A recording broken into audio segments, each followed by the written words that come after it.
POV, your mom came to visit you from Our Jos. party no dey end.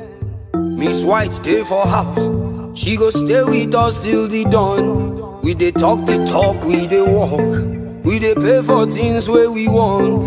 All the dreams of yesterday, them go come true tomorrow.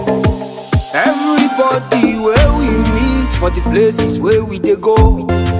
Them like to jolly, like to talk shit and do the things them they talk. We no get the time to dey force. Wahala day we go solve. Life will too short to worry too much and wait for God to come.